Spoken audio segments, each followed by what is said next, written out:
Hey everybody, I'm Marbozir and welcome back to Let's Play Shadowrun Hong Kong. So, let's continue where we left off. We actually have an optional objective to get some rest. I'm curious if something is going to happen if we do.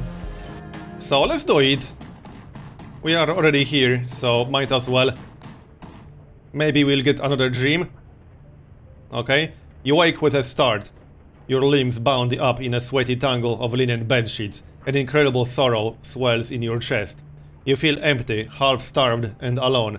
Fragmentary memories of a half-remembered dream fill through your mind.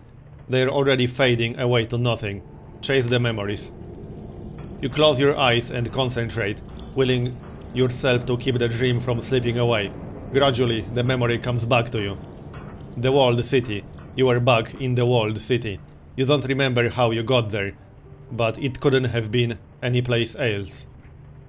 Even the barrens weren't so squalid. You remember craning your neck to look above you. The buildings that made up this part of the walled city were new construction, even cheaper than the old. Now their foundations had rotten out from under them, and the buildings leaned into one another like a gang of drunken men. A rain of plaster and asbestos sprinkled down, dusting your shoulders. You began to creep forward, picking your way past the piles of refuse and debris, past the pimps and the dumpster fires, the broken glass and the dirty needles. The air reeked of rot and sewage and industrial waste, a disgusting melange that caught in your sinuses and crawled down your throat. You gagged on the stink, but it didn't slow you down. In the back of your mind, you knew that you had no reason to be doing this. There was nothing for you in the walled city. You shouldn't have been there. But the rest of you was hungry, unbearably, indescribably hungry. And that part of you knew that if you keep moving, you'd finally get to eat. As you forced your way deeper into the walled city, locals stood at their windows and stared. Inexplicably, some of them dropped to their knees. You kept moving. You could see something in the distance, a silhouette, something enormous, at least twice the size of a troll, but delicate. It was beautiful. The huge figure beckoned you, gesturing with slender limb. An explosion of warmth filled your chest, and you knew that if only you could reach it, your problems would be over. She would make all your sorrows disappear. You moved forward at a crawl, but the figure felt impossibly far away. You reached out, calling to her, and then you woke up. The empty feeling in your stomach slowly fades, taking the strength and vibrance of the memories along with it. Okay, so that was a thing. Let's talk with some people then. I don't think we can talk about anything new with Duncan. Probably not. Right.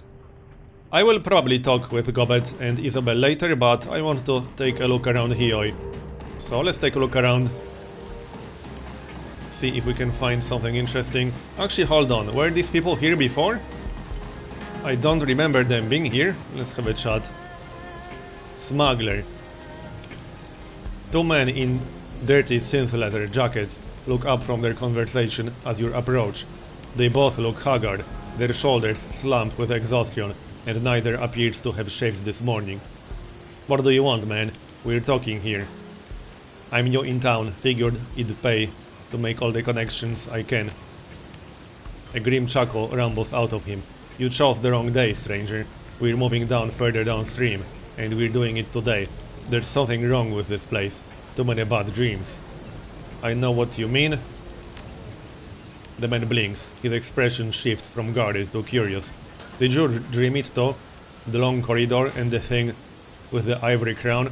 Something like that. He licks his lips, nodding. Lots of people in town dreamed it, or something like it.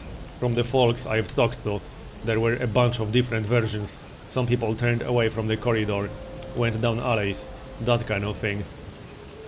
I've never even set foot in the walled city before, stranger, so tell me, why the hell am I dreaming about it all of a sudden? I don't even know what the damned thing looks like on the inside. Okay, I think there's something strange going on, something magical. Collective hallucination. Why are you asking me? Well, I think there's something magical going on. He grunts. It's a curse. Nothing else it could be. Everybody knows that place is haunted, a living hell full of evil spirits and poisoned tree. If you're not careful, you'll wind up trapped inside with the rest of the human garbage. His companion cuts in, a catch of healthy whiff of alcohol on his breath. That isn't gonna happen to us, no way. Only the lowest of the low wind up in the walled city. So like he said, we're going further downstream. Soon as our things are packed, we're out of here. Damn right, this place is a dump anyway. Let's try our luck in Macau. To hell with this place. Best of luck then. We could say the same to you. You're staying here in Hioi after all. Of the three of us, you're the only one who's most likely to need it. Okay, well, let's have a look around a bit more. Actually, there's one place that I didn't check out at all. So, right here. We can go check that out. Oh, this guy. I think that's new. Steven Dynamite. I've not seen him before. Okay. A man in filthy rags teeters on the sidewalk, wobbling on unsteady legs. His bloodshot eyes dart about desperately, and the acrid sweet odor that wafts off him buzzes unpleasantly in your nostrils. Try to slip by him and continue on your way. You okay, man? You have to help me, man. His teeth grind as his grip tightens. His hand feels like a vice. I need your help. Okay? Say the magic word first. Yeah. The man yanks you closer. Your eyes are watering from his pungent proximity. Still, you notice that his tattered clothing bears designer logos. Please, please, take Handsome Lee a message from me. Handsome Lee? Right, I know the guy. And who should I be asking? And who should I say is asking for him? Never heard of him. Now who are you and why are you touching me? I'm Steven Dynamite. It nods eagerly, desperation in his eyes. A sluggish tongue wipes itself over the cracked skin of his lips. Look, you've gotta help me. I've been poisoned. That crab that Lee sold me put bad things in my head. Whenever I close my eyes, I see dark narrow tunnels, so many hands grabbing, razor-sharp teeth gnawing, and the children. Poisoned.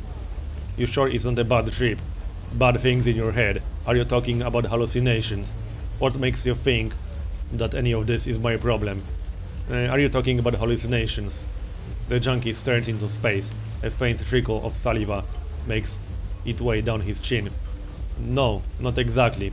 More like nightmares. They feel very real. Teeth biting. Faces as I knew. You know, the whole nightmare thing has been going around. It isn't just you. No, this isn't that. I'm telling you. I was poisoned. I know it. You won't help me, will you? I'm not a charity. If you want my help, you've gotta pay for it. Well, it's true. Steven Dynamite shoots you a sideways glance. His voice drops to a rough whisper. I can pay you. I have means. Okay. You're a man of means, you say. How much you got? Honestly, you look like you've pumped all of your nuyen into your veins already. Well then, why didn't you say so? Pay up. Well, it does look he pumped all of his nuyen into his veins. Steven Dynamite holds himself a little straighter and lifts his chin high. I don't deny my problems, but I do have money. I've done worse than you'll ever do, Shadowrunner. And they still pay me for it. What did you do? The junkie starts to scratch his neck and face. His eyes roll widely. I used to invent things. Terrible things. Okay? And don't leave me hanging, Steve. The man's voice growls. I build bombs. The most potent explosives. I sold them. Don't care to whom. Okay? Most bomb makers don't. Ignorance is bliss. And all that. Doesn't sound like a great line of work for a man with a conscience. Yep. A taut smile stretches across the junkie's features. It isn't. Alright, Steven. I'll take your message to Lee. No cost. Just pay me and I'll help you out. You know, bomb makers usually make fat stacks of nuyen. I think I'm gonna charge you double. Alright, well, we'll take a message. No cost. Then tell Lee what he's done to me. That I need relief. Tell him what I want. His sentence trails off. What do you want? I want my money back. Okay? Poisoned, nightmares, money back, got it. Anything else? Just please come back, and please hurry. Okay, now we have to find that Lee person. It has to be someone new, because I don't remember seeing him. Well, let's run around. Maybe we'll find him somewhere around here. Not here, that's for sure. And yeah, we'll go in here a little bit later. Before we leave.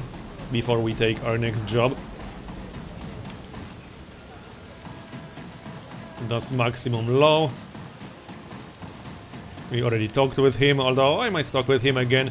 I'll probably check everyone before I leave. Oh, here's Handsomely. Alright, well, we found him then.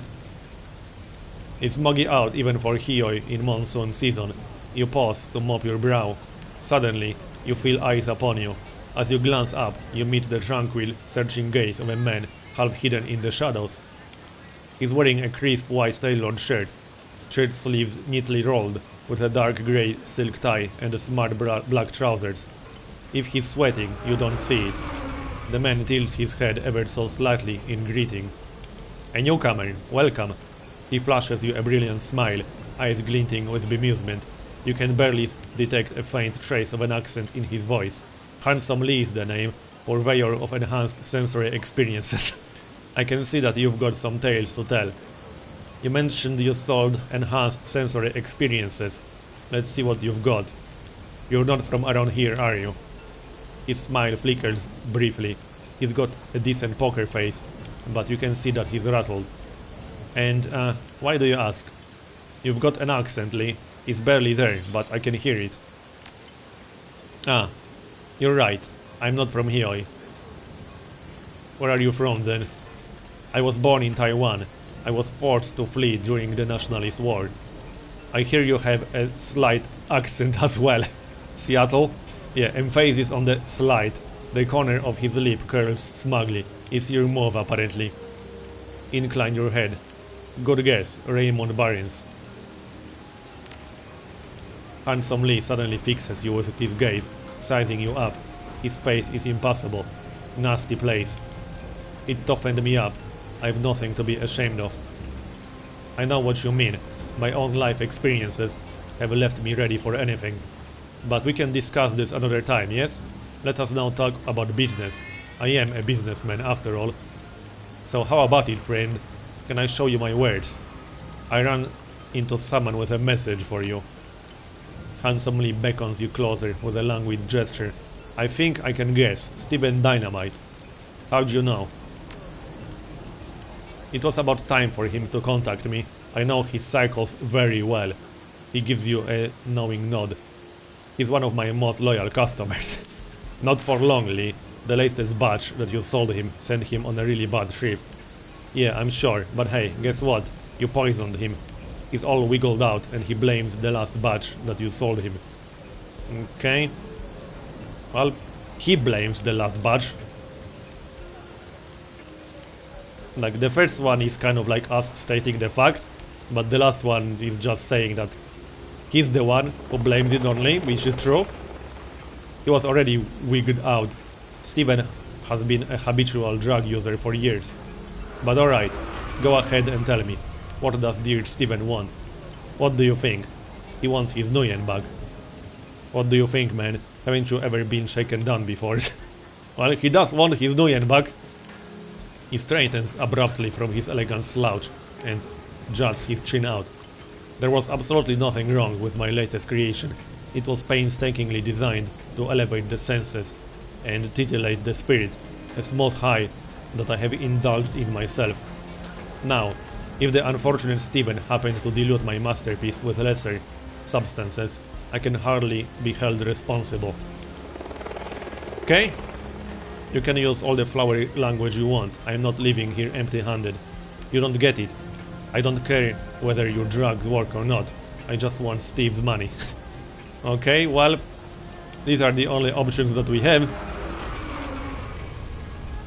I'm not leaving here empty-handed. He stares at you for a long moment, then reaches into his breast pocket. With a deft motion, He pulls out a small packet and presents it to you. There is no money, not anymore. I have expenses, and as I'm sure that you do. Just as I'm sure that you do. But here, give this to Steven with my regards. What's in the package? A freebie. It's what our dear Steven Dynamite really wants, whether he'll admit it or not. Deliver it with my compliments. Okay? I thought that only the first hit was free. And this freebie of yours, is it supposed to cure his nightmares? His brain is puddling already. More drugs won't help him. Okay? Is it supposed to cure his nightmares? The dealer regards you steadily. Of course not, but it will bring relief. And I'm sure, and if I'm not mistaken, that's what Steven is itching for about now, correct? Relief is the exact word that he used. What good is a temporary fix anyhow, why bother? And relief. I told you I know Steven well enough to guess what he'll be desperate for, when he'll be desperate enough for another hit. So is his addiction the entire problem? Is that why he's suffering so much? People are that predictable, huh? He's lucky to have a friend like you to look after him. That's sarcasm. Well, people are that predictable, huh? The dealer raises one eyebrow. To an extent, yeah. Anyway, I make a point of understanding people. It helps the business run smoothly, and I never have to use force. You'd never get violent with street rivals and deadbeat junkies running around?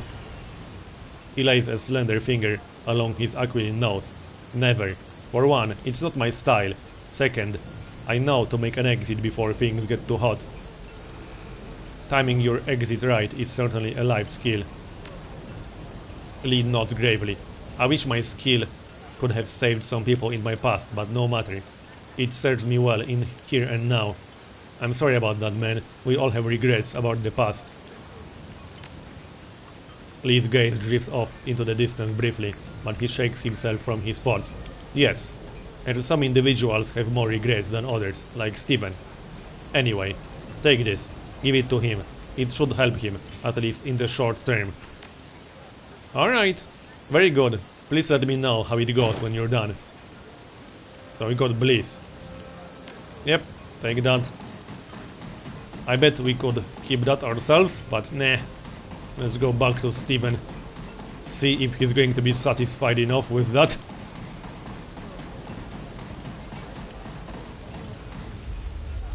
Steven Dynamite lolls on the sidewalk, while he jerks less as he moves. His skin has taken on a grey hue, and his chest heaves with each labored breath. His sunken eyes swivel towards you. He wets his parched lips and addresses you. Hello, I'm relieved to see you. Thought you might not return. Can't trust anyone. This is a bad place. You kidding? I said I'd be back, and here I am. Hey Steve, I hate to say it, but you're not looking so hot. You doubted me. I'm disappointed, Steve-o. Yeah, you're not looking so hot. Fat tears begin to cascade down his dirty, ruined face. I don't want to sleep because of these nightmares. I'm ravenous. So ravenous, but food makes me ill. I've got the shakes real bad too. I just want this to end. The junkie slumps in place, furrowing his brow. He responds with difficulty. Anyway, thanks for talking to that little bastard for me. So, you got my money. Lee didn't have your money. He gave me this to pass off to you instead. The junkie's eyes light up at the sight of the packet from Handsome Lee. Uh-huh. Just to warn you, it's the exact same stuff that you thought was poison. Maybe kicking the habit would be a better idea. It's practically ruined you, man. The man chuckles softly. It's purely circumstantial that I picked up drugs as my escape. I'd just seek out another dependency. So, I might as well take Lee's free hit. Packet, please. Makes sense, I guess? Hey, you can do whatever you want. I'm not here to judge you. That's bull, but you need to want to quit for yourself. The man joins his palms in a beseeching manner. I promise I'll start cutting back starting tomorrow, really. Well, we don't have strength 5. Well, we can give him the drugs. Kind of sucks that we don't have strength 5. I was going to pick up strength 5 anyway. But oh well, We can give him the drugs. Hey, it's your funeral.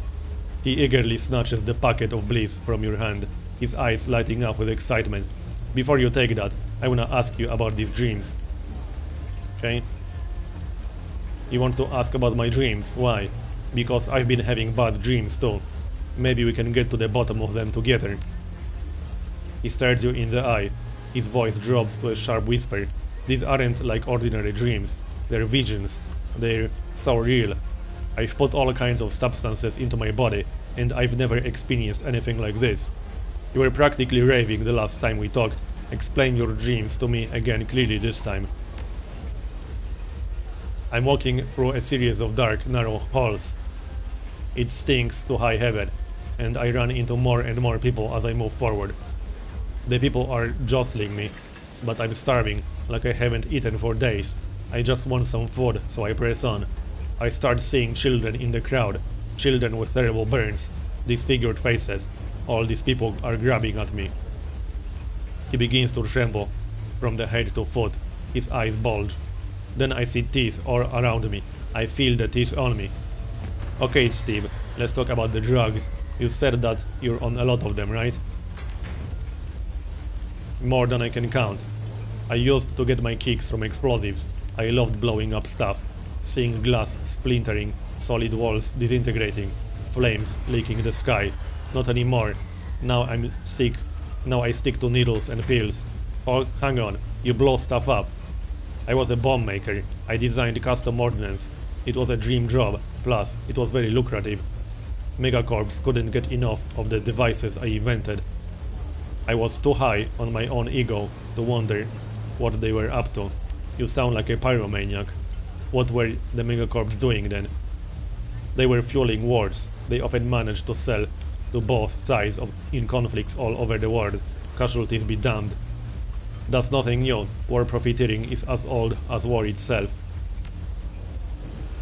Yes, war. I thought my bombs were used in wars against militias, mercenaries and armies, and I didn't think of them as people.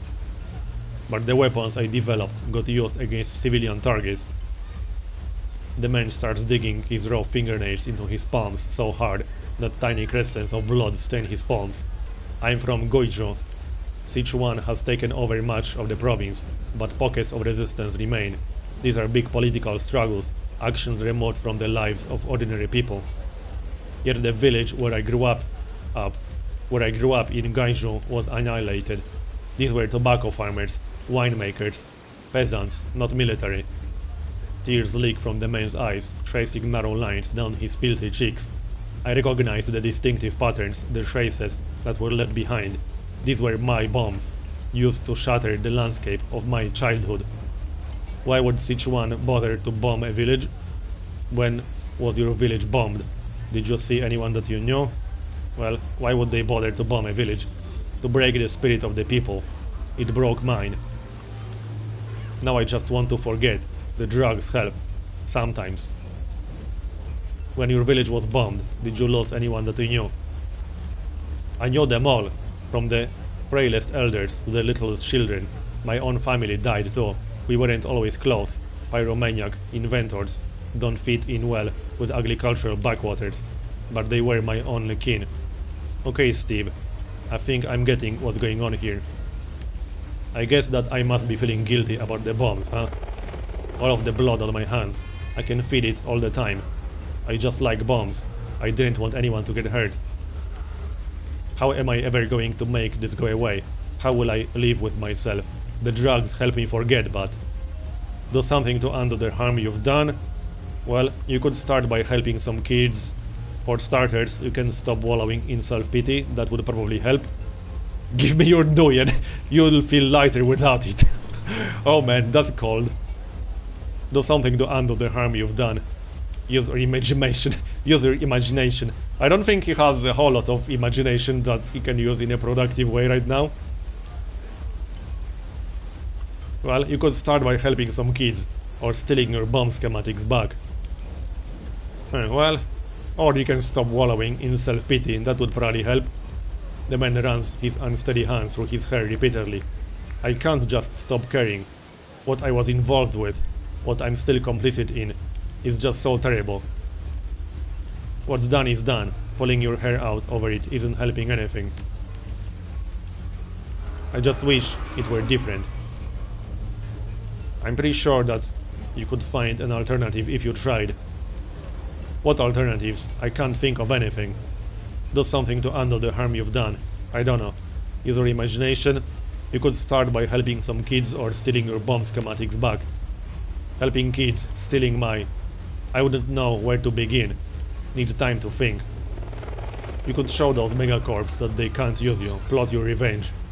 Children are the future men, find a charitable organization and put in some hours for starters. Well, yeah, I don't think this guy can take on a megacorp just on his own. That seems rather unlikely. There are a couple of shelters where I used to crash when I was less down and out than I am now. There were lots of families I could help out. But in the end, I probably need to go home. To Gaiju, where I can bring myself to. I'll tell you what, I'll think about it. I'll think real hard. I guess that's the best that I could hope for. Best of luck, Steve. Thanks. So that's that. Okay, so let's go in here and have a chat with the guy who's in there. We've not done that at all. So press the buzzer. The voice is Cantonese, imprecise, but the accent sounds American. Is this a medical clinic? No, it's a chicken factory. What do you want? I need a cyberdog. Yeah, that's me. But listen, guy, I don't know you. I don't like people I don't know. Who sent you? Kindly will vouch for me. Yeah? You can just idle your engine there for a minute, and I'll check on that. There's a long silence on the intercom. The door gives several heavy metallic clicks. There's a dull rumble, like heavy balls sliding back. A green light flashes on the terminal. The door appears to be unlocked. You can enter the clinic. Okay then. So let's have a chat with this guy. 10 armed Ambrose, okay? The clinic looks like it just hosted a party. Spindly mechanical arms swing from unobtrusive wall mounts, pulling down crepe paper ribbons and scooping food platters and empty beer bottles into biohazard bags. A severely crippled Caucasian man sits in a wheelchair amidst the maelstrom of mess and robotics. He's in his 40s. Thick bread, beard, tungsten earrings, beer belly, one cyber eye. Both his legs are missing. One at the hip, the other at the knee. He has only one arm, and only 3 fingers remain on his surviving hand. His face and arm show the scars of reconstructive surgery. So he has an interesting nickname then. He grins widely at you, regarding you with bloodshot eyes. He's clearly hungover. Hey, I'm Ambrose. He shouts cheerfully in English, his words piling together in a loose Midwestern accent. They call me Ten Arms. Welcome to Hong Kong. He chuckles, his chest shaking with mirth. A Waldo arm springs to life and swings over to him. His menacing metal pincer momentarily sets a cigarette between his lips, just long enough for him to inhale from it. Kindly says you're alright. What can I do for you? You're a doctor? Sure I am. I'm a rigger doctor, a roctor. Ambrose bursts into laughter, then stops and clutches his head. Oh man, I cannot laugh hard today. Too much partying last night, it hurts. I'm not board certified, but don't worry, I should be. I'm full-on skilled. My work's Yellow Lotus guaranteed and precisely in accordance with the World Medical Association standards. Everybody in here comes to me, cause I'm the only option. Ambrose chuckles delightedly. Very well, Doctor. I guess that makes you my only option too. Sounds good to me. Wait, how did a rigger end up operating a clinic? How do you think? My meat's not much to look at, but I'm called 10 Arms because I can run 10 armatures at once. Ambrose giggles, jiggling in his wheelchair. My question is, why don't more surgeons do it this way? Maybe because they don't want a first career as a rigger on top of 6 years of residency. I was more asking how you got your medical training. I have a colorful history, let's leave it at that. Your front door would stop a bulldozer. Why so fortified? Are you kidding? Have you any idea how much all the stuff in here is worth? This is high capital operation, and life's dangerous for a guy missing most of his members, tooling up smugglers and criminals. Let me tell you what though, someone busts in here, they're gonna be in a world of hurt. There's a lot more than pipes and wires up in false ceiling, and I've got Kindly Screw and the Club 88 boys on the panic button. They know which side of their bread is crumbed on. What? You thinking of trying to knock me over? You're from the Midwest, how'd you land in Hong Kong? Ambrose bites one of his nails and regards you with a hint of suspicion. Well, that's a long story, and kinda personal. It involved some jobs, a girl, a real good reason to leave Chicago, a whole shit ton of guns and money. Okay, guns and money were involved. Sounds like a good story. Shadowrunning. Yeah, stuff like that. I was a hardcore vehicle rigger back then, before Johnny Lowe cracked down on road rigs. Man, those were the cowboy days. Freaky as hell, but great to remember. We'd rebuild trucks in chop shops, reinforce the frames, bolt armor on, mod the suspension with robotics, drive them right through the front windows of buildings, then bash aside Lone Star cruisers on the way out. Good times. You do that in Hong Kong, you get out of barricades and a missile enema. Crying shame. Anyway, I need to get out of Chi-Town, spread my wings. You know how that goes. Chicago. Are you following the news of the quarantine? Ambrose's face darkens. Yeah, I am. It's a terrible thing that's just happened there. My old hood is inside the containment zone. Lot of good peeps, locked behind that wall. Etiquette Shadowrunner. Supposedly it's insect spirits, but it's being covered up. I know. I saw the leaked material too. Some of the footage is pretty convincing. Mega Vita's plague. Bug spirits. I'm not sure which is more scary. Hell, maybe it's The Walking Dead. Think about it. We've got at least 4 HVV variants. I think it's a matter of time until we get zombies. I would take zombies over these bug spirits. Tell you what. Hong Kong seems like a long way to go just to get a break from Chicago. Ambrose smiles, but there's a steely look in his eyes. Sometimes a guy just needs a change of scene. I've heard enough. So, well, we kind of know what he does here. What do I do? Tune-ups and engine rebuilds. On your ass. I do it all. First aid, second aid, surgery, cybernetics, obstetrics, euthanasia. I'm your one-stop shop for health and beauty. Well, maybe not beauty. Why not? We could use some. Can you install me some combat wear? I don't modify myself, any reason I'd come around here if not for medical gear. What sort of mechanical services do you offer? Well, I don't really plan to modify myself right now. Although I am going melee weapons, so perhaps that does make sense. I've not actually decided yet. Shoot, this is a friendly little neighborhood. I love it when people come by and bullshit. Hell, I host birthdays. Nope, that's no good anymore. Full of spit and cigarette ash. Can you install me some combat wear? What sort of medical services do you offer? Oh, nothing you'd be interested in. Right now, I'm mostly doing engine mechanics and electrician stuff. I send maximum low and reliable Matthew any work they can handle. It's really just a hobby and service to the community. I make my nut with the clinic. Okay. Well, I don't really want any combat wear right now. Cyberware, medical supplies. I'll take that V8 engine and the box of chocolates. So we could buy some medkits, and we could probably use some. I did use quite a few medkits on runs. So maybe a trauma kit as well. We could probably use at least one. It is consumed when used automatically. Let's get one, and we'll get some medkits.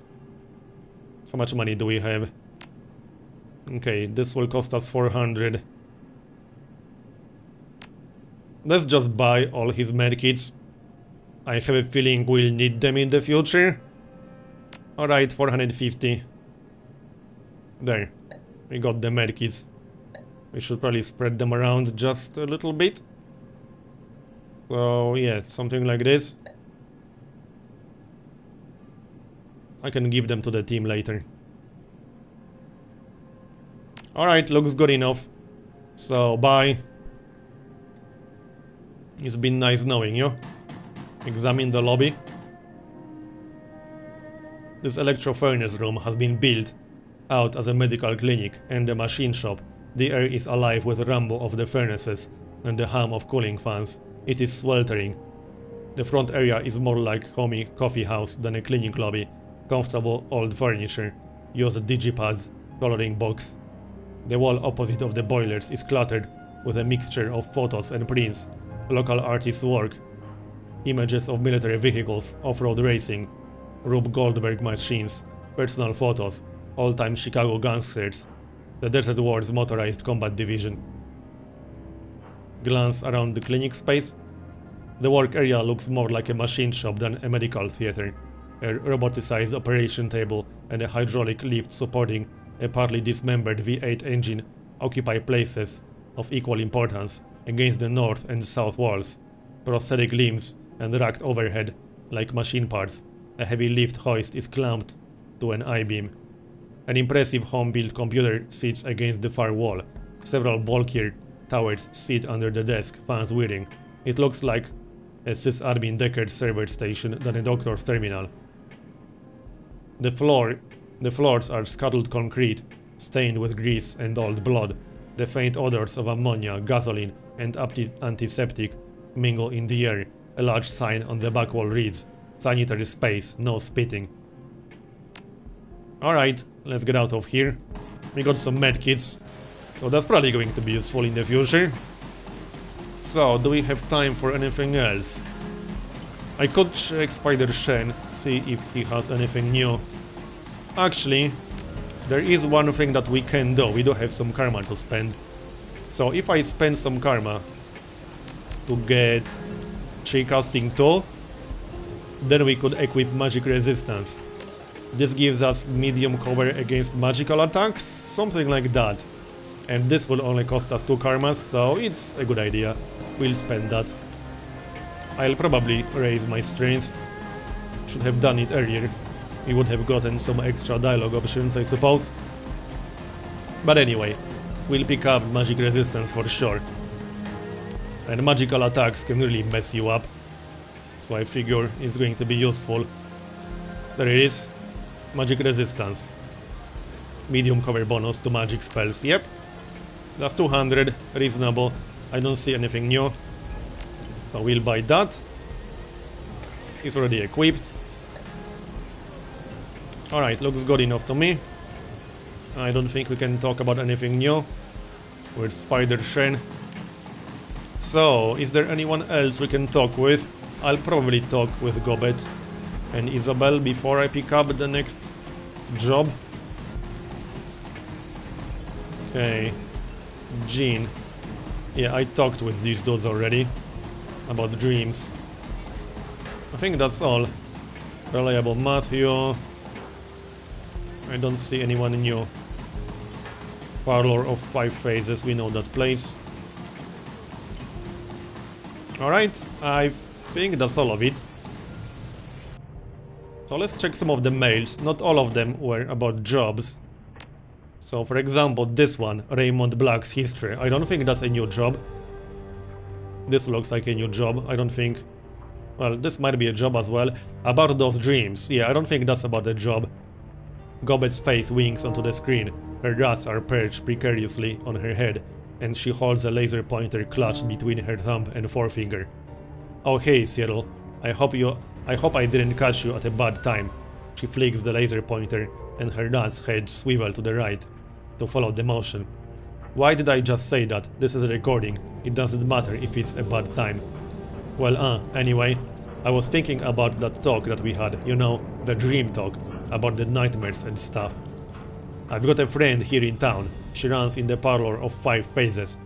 It's sort of our local magic shop and talismonger. Name's Crafty. Yeah, we know her. She taps a button on the laser pointer with her thumb, and the little red dot in the tip goes dark. The rats immediately tackle one another, rolling off her head and falling out of sight. Anyway, just thought it might help. If you've already been talking to Crafty, please disregard this message. Alright, I'm out. Peace. Okay then. Let's check Raymond Black's history. From Isabel. Duncan asked me to do some digging on my own into Raymond's history. I guess he doesn't trust Kylie Cheng to give him the full story. I can't say I blame him, since she'd hide things from us if it was in her best interest to do so. So I've been poking around various corners of the Matrix, trying to dig up what I can.